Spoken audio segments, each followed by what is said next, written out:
This video is brought to you by Squarespace.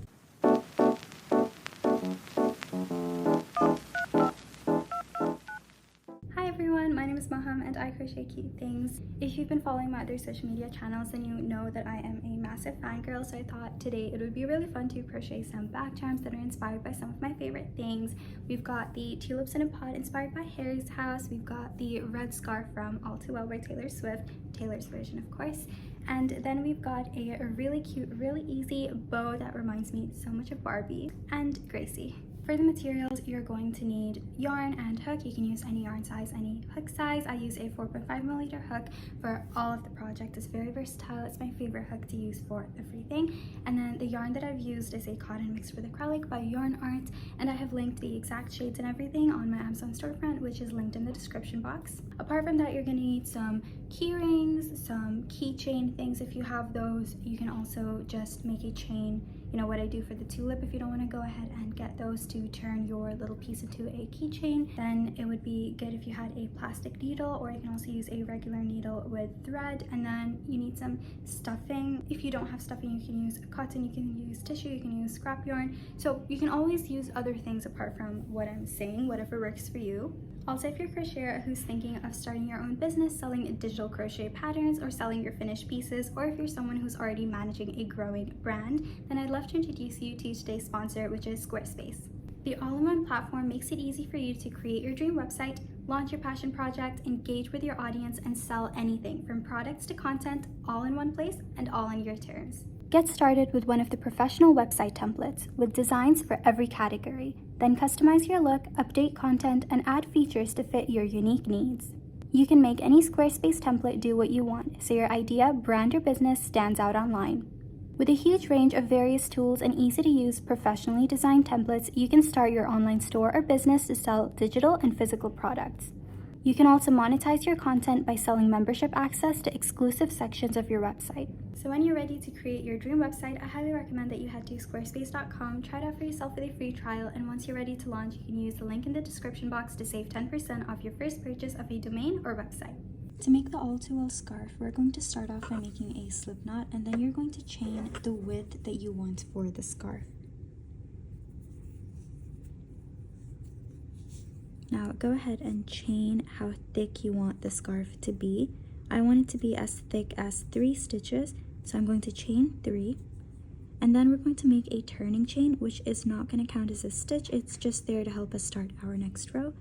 So we're going to chain 1 more. We're going to skip the first chain and go into our second chain over there. Insert your hook into that chain. Yarn over, pull up a loop, and then yarn over and pull through both loops, making a single crochet. We're going to single crochet in every other chain,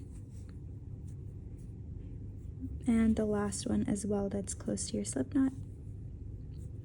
Now every time you want to start a new row, you're not going to chain 1 like we normally would because we want neater edges.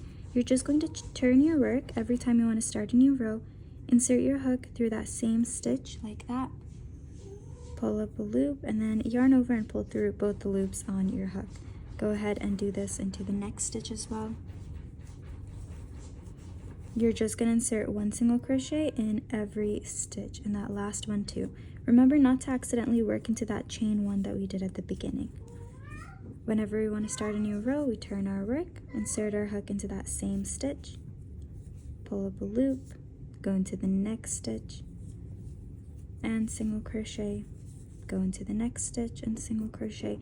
And you're basically going to keep doing rows until the scarf is as long as you want it to be, or until it can fold into the shape that we want for the scarf. If you have holes on your edges, that means that your stitches are too loose, or you're pulling them too much, or you're not going through both the loops of the stitches. So when you reach that last chain over here, last stitch over here, you have to make sure that you insert your hook through both of the loops like that. Don't go through just one, otherwise you might end up with a hole like this one over there. Make sure you're just grabbing onto both the loops of the stitch and then single crochet. Once you're done, this is what your piece should look like. Now we're going to fasten off our work. To fasten off, all you have to do is chain 2. Cut your yarn, pull and tighten, and then you can weave this tail in. Now after this, you're going to get either a plastic needle or a regular needle, and you're going to sew the scarf into this shape over here. So you can sew these sides on top, and you can sew these sides here with your plastic needle using the same color yarn, or you can use embroidery thread, whatever you have, whatever you're comfortable with using. Just attach it into this shape.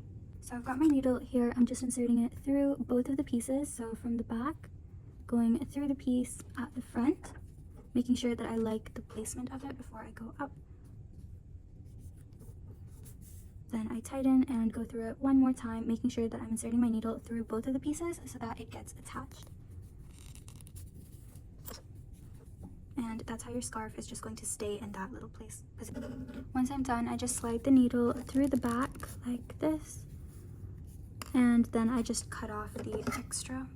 This is sort of like weaving the end in. So to make the tassels, I just took the yarn and I tied it with a knot through the ends of the work, and I had a pretty long string. I did this multiple times through those stitches over there, and then I cut it, and now I've taped it so that it lays flat when I let it go.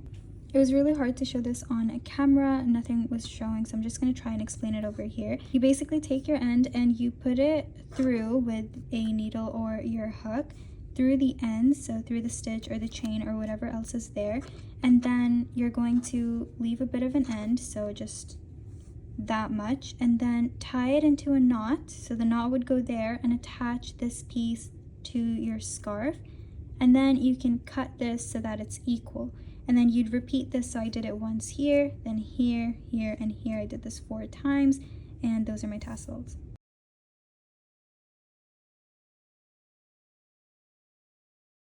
To make the bow, we're going to start off by making a slip knot. This bow is completely customizable to whatever size you want it to be. After making the slip knot, I want you to chain the width that you want your bow to be. Make sure that your chains are not too loose and not too tight. Try to keep an even tension.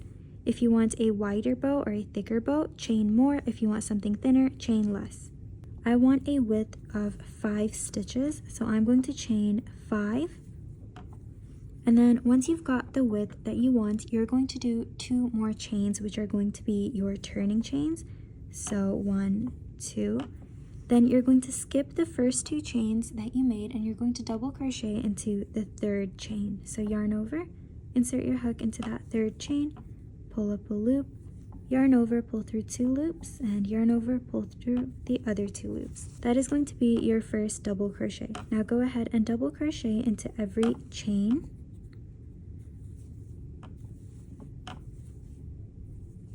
I'm using a thinner yarn size with a slightly larger hook just to get a nice loose bow, because I don't want something that's too sturdy.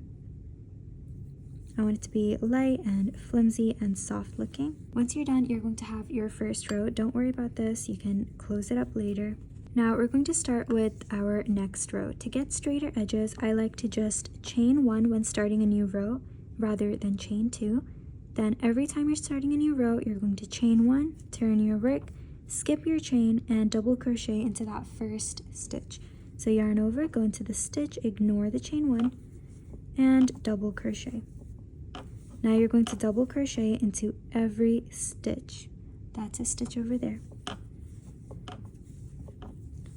Keep count of how many stitches you have in each row, so you're not accidentally increasing or decreasing the size of your bow. So remember, I wanted a width of 5 stitches, so I'm going to make sure that I have only 5 double crochets in every row. 1, 2, 3, 4, and I'm going to do my last one, my 5th one. And remember, don't go into your turning chains like that chain 2, because they don't count as a stitch. They're just the turning chains to help us start a new row. I need to start a new row, so I'm going to chain 1, turn my work, skip the chain 1, and double crochet into my first stitch. And now I'm just going to keep crocheting rows of double crochet until I have the length that I want to make my bow. Now this length has to be long enough to wrap into a bow. I did 68 rows, and this gave me a really long piece. Now I'm just going to fasten off. To do this, you can chain 2, get your scissor and just cut. pull and tighten your work. Then you can weave your ends in. I just like to tuck them behind, so I'd insert my hook, take the end and slide it through. After you're done hiding the ends by either weaving them in or just tucking them in with your hook like I did, you can tie this in a bow around your bag. Make sure that your bow is equal first before you tie it into a knot. Don't let anything get too twisted.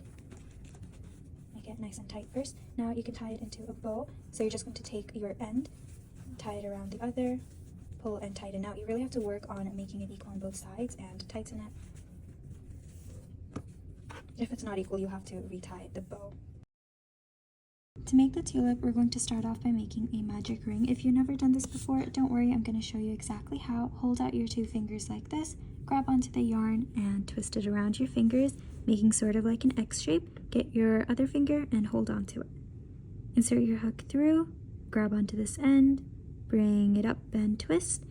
Hold onto this end, grab it with your hook, and pull it through. That is a chain 1. Now you've got your magic circle.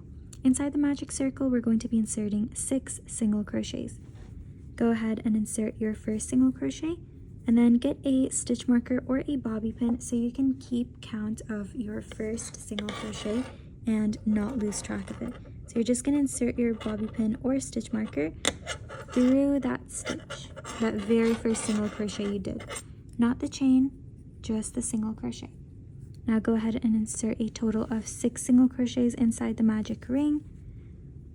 Take a note of how I'm holding it to make it easier for myself to single crochet. So we've got our first 1, 2, 3. We have to do 4, 5, and 6. That is our first round. Now go ahead and make your magic circle tighter, so just pull on this end over here, like that. Now we're going to start our second round, so you're going to insert your hook in the stitch where you have your stitch marker or bobby pin. It'll be easier to do this if you do this while your stitch marker is still there, as it will stretch your stitch out. Then you can remove your stitch marker. And we're going to do our first single crochet of round 2. Once you're done doing this first single crochet, go ahead and mark it once again with a stitch marker or bobby pin. Then go ahead and tighten up the circle until you don't see that little hole in the middle anymore. Now in round 2, we are going to be doing 2 single crochets in every stitch, bringing our stitch count from 6 to 12. So starting from that first stitch where you did your first single crochet of round 2, go back into that same stitch and do another single crochet, because we need to do 2 single crochets in every stitch. Now go into the next stitch, and in that stitch insert 2 single crochets. So 1, and in that same stitch another single crochet. Go ahead and do this in every stitch until you reach the stitch where you have your bobby pin or stitch marker. Is the end of round 2. Now from now on, we are going to do 3 more rounds, and in those rounds we're just going to do 1 single crochet in every stitch. So remove your stitch marker, go into that stitch and do 1 single crochet. Remember to always mark the first stitch that you do. So we're going to go ahead and put our bobby pin back into it. Now go ahead and do 1 single crochet in every stitch all the way around. Make sure that your stitches are tight and not too loose, otherwise you might end up with holes in your tulip. Now I'm at the end of my 3rd round. We're going to start our 4th round, which is a repeat round. That basically means that you're only going to do 1 single crochet in every stitch and basically repeat the same stitch count from before. So mark your first stitch with a bobby pin stitch marker and go ahead and just insert 1 single crochet in every stitch. The 5th round, you're just going to remove your bobby pin once more, mark the first stitch, and once again just 1 single crochet in every stitch. We've got just 1 more repeat round to do, our 6th and last round. Once again, you're just going to start off, mark your first stitch, and then do 1 single crochet in every stitch. Then I'm going to show you how to end your work. Once you're done with your 6th round, we are going to remove our bobby pin, and in that stitch you are going to slip stitch. So insert your hook, pull up a loop, and take that same loop through the other one. Now I want you to leave a long end for sewing, and then get your hook and just pull it up through to fasten your work off. We are going to complete the tulip later, but first we have to make the leaves. We're going to go ahead and make the stem and the leaves all with one chain. So you're going to start off by making a slip knot. Then you're going to go ahead and chain 16. Now if you want a longer stem, definitely chain more. If you want longer leaves, chain more again. Or if you want it to be shorter, just chain less. Now we're going to start doing the leaves. You're going to skip your first chain and insert your hook into that second chain and make a single crochet. After the single crochet, you're going to go into your next chain and make a half double crochet. Then in your next 2 chains, you're going to make 1 double crochet. So we did 1 double crochet. Now in the next stitch, we have to do another double crochet.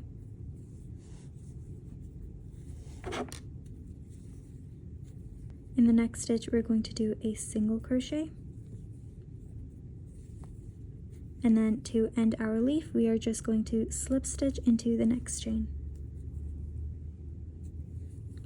And that is what you should have. You'll have your leaf and you'll have your stem. Once you've slip stitched, once again, you're just going to cut, leaving a bit of a tail so you can knot it or you can pull it through.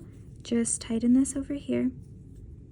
And what I like to do is just get my hook, put it through a little bit of the other chain that's next to where I ended my leaf, and slide this end through that as well, so that when I attach the leaf onto the pot, it stays pretty secure and maintains that shape over there.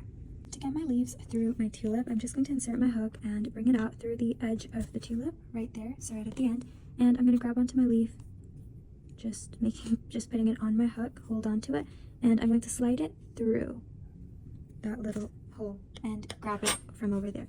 Just going to pull it a little bit. And that's basically how my leaves are just going to be attached to my tulips. Now to make this extra secure, I'm just going to tie a knot with the end of our magic ring that's inside. So I'm just going to tie these 2 together with a knot to make it extra secure and so that the chain doesn't fall out. Once you're done attaching the leaf to the tulip, you can take some stuffing. You can use cotton, tissue paper, scrap yarn. It can be anything. It doesn't need to be proper stuffing. And just go ahead and stuff your tulip as much as you want to. Then you're going to grab your plastic needle and slide it through and attach your yarn, the ends of the tulip, to the plastic needle so that we can sew the tulip closed together. You're first going to fold the tulip in half and you're going to go through this very first one right over there. So whatever is across from it, pull, make this really tight, and you're going to go through it one more time. So go through that place where you had your slip stitch and the one across from it, and pull, making it in the center like that. And now we're going to be sewing these 2 together. So you're going to go from the center to the side like that.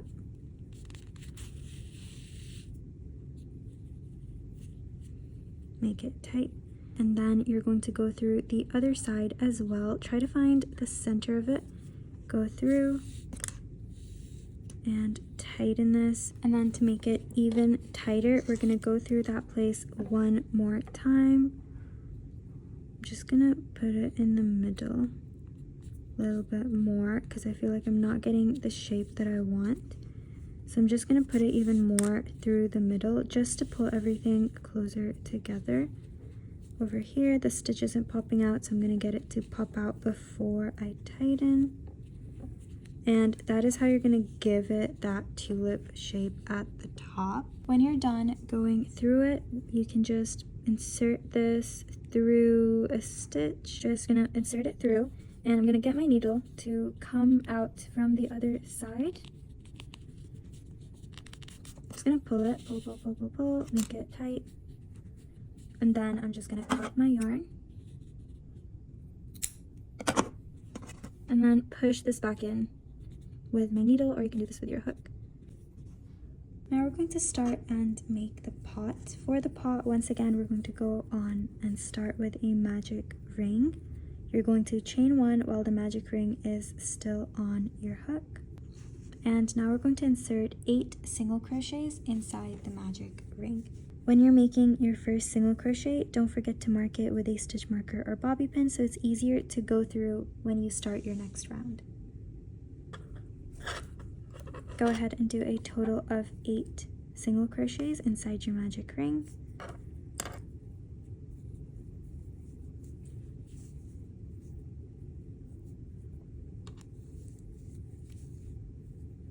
Then you're going to pull the magic ring in tighter, and we're going to start our second round from the first stitch where your bobby pin is. So go ahead and insert your hook into that stitch. Remove your bobby pin. We're going to do our first single crochet of round 2, and then we're going to mark it with a bobby pin. Now our pattern for round 2 is 2 single crochets in every stitch. So go ahead into that same place where we just marked, so that same one over there, go into it again and do another single crochet so that there are 2 single crochets there. Now go ahead and do 2 single crochets in every stitch, just like what we did for the tulip. The only difference is that we have a larger stitch count over here, so more stitches to work in.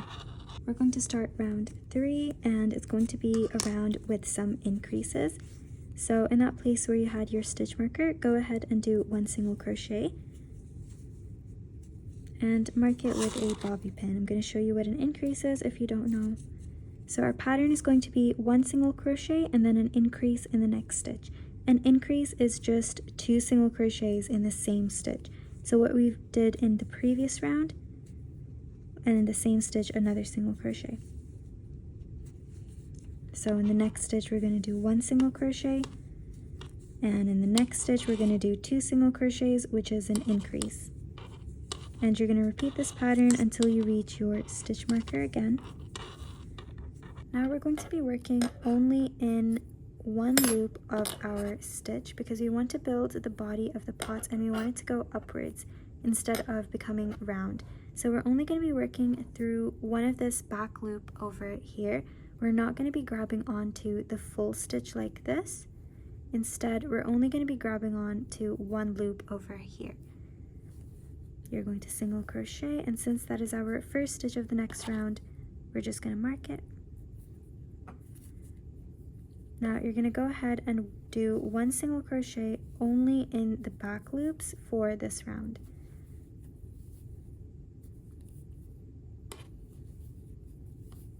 Now our next rounds will be repeat rounds, and you're just going to do 1 single crochet in every stitch in both the loops. So start from your first stitch, and of course you have to mark it. Always mark the first stitch of every round so you can keep track of how many rounds you've done. This helps to follow the pattern. Now go ahead and just do 1 single crochet in every stitch and do the following repeat rounds. Once you're done, you're going to go into the stitch where your bobby pin or stitch marker was, and you're going to slip stitch. Now we're done with the pot, and you can fasten this off. Then with some brown yarn or whatever yarn you want to use for the inside of the pot, the soil area, just make it the same size following the same steps as the bottom of the pot and fasten off. Leave a long tail for sewing. Now we're going to attach the tulips onto the brown base that we have made. So you're just going to take the end over here, insert your hook through where you want to attach the tulip. So for example, on this corner, just insert your hook through it, grab onto the end and slide it through like this. And just pull, and that's going to attach your tulip onto the base. Now you can tie a knot with the end over here, the one that was on your magic circle, to secure it in place, and do the same for the other 3 tulips as well. Don't do them exactly on the same space. Maybe put the other one here and the other one here, and tie a knot on the back with this. I'm done attaching all of my tulips. I'm just gonna trim the ends a little bit, and then we're going to attach the soil to the pot. But before we do that, we have to do some embroidery, some blue designs on the pot as well. Before you fasten off your work, before you sew this and add your stuffing, I recommend adding the chain that will act as your charm or your keychain first. You can of course attach key rings and use that, but if you don't want to do that or you don't have that, you can make this out of simple chains. Start by making a slip knot and then chain the length you want for this. I recommend making it a little bit longer so it does hang from your bag a little bit. Once you have the length that you want, just chain once more and cut your yarn, leaving a bit of an end so you can tie a knot. Pull and tighten this completely. Now you should have two ends and you're going to push these through your pot. So just find the center. Make sure that it is pulled tight. So tightly close the center magic ring. And then get your hook and attach your chain where you would want it to be. So I'm going to go into the side over here. Well, I kind of want it to be in the center, so I'm going to try to put it in the center over here. And I'm going to grab the chain that I made and I'm going to slide both of them through one by one. So I'm going to do this one first. You just bring it through that hole like that, right through the center. And I'm going to tie it with a knot to that end on the inside, just to secure it in place. I'm going to double knot this. So that's one, and then another knot. Now this one's secured in place. Now we need to attach the other one, and I want it to go through that same place so that it's just in the center. So I'm going to get my hook again and repeat the same steps. Put my hook through the center so it comes through. Grab on to the other end and slide it through the center. Once it's through, I'm going to tie that knot, and this is how you're going to have your charm. Before you sew this around and close it, remember to add in your stuffing. And then once again, I'm just using this plastic needle. I go through the brown and then I go through the loop over here, so at the back. Not these top ones, I just find one that's at the bottom of it and I go through it. So I'm just sewing this together, and that's what it's going to look like once you've sewed everything. You're just going to sew all the way around and tuck all your ends in so you can hide them and you don't have to leave them in later.